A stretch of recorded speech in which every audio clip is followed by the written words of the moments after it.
Стамбулдун Байрамлаш аймагында теракт катталды. Жергиликтүү телеканалдардан кабарлангандай, анда колдоо жасалган бомба жардырылган. Жарылуучу зат жер астындагы метронун кире беришине орнотулган. Жарылуудан 6 киши түрдүү жарааттар менен ооруканага жеткирилди. Ал эми каза болгондор катталган эмес.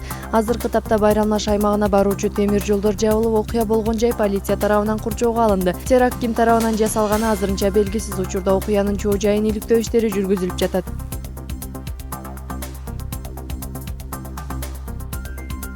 Американын аскердик учактары Сириянын аймагындагы Ислам мамлекети согушкерлери уюмуна карата аба соккуларын күчөтө баштады. Алар көбүнчө согушкерлердин нефт чыгарып, аларды сатуу менен алектенген жайларына сокку урушууда. Пентагондун билдирүүсүндө аба соккуларынан улам акыркы бир ай аралыгында согушкерлердин нефт сатуу иштери 50% кыскарган.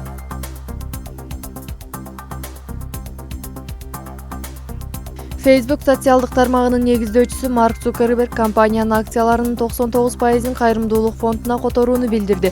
Цукербергдин билдирүүсүндө акциялар $45 миллиард бааланат. Ал акчаны дүйнө жүзүндөгү оорулуу балдарга жардам көрсөтүү үчүн кайрымдуулук фондуна которуп, оор дартка чалдыккандарга аз да болсо жардам болот деп айткан. Аны менен бирге эле Facebook компаниясынын мындан ары да өнүгүүсү үчүн талыкпай эмгектенип, сайт колдонуучуларга ыңгайлуу шарттарды түзө беребиз деп кошумчалады.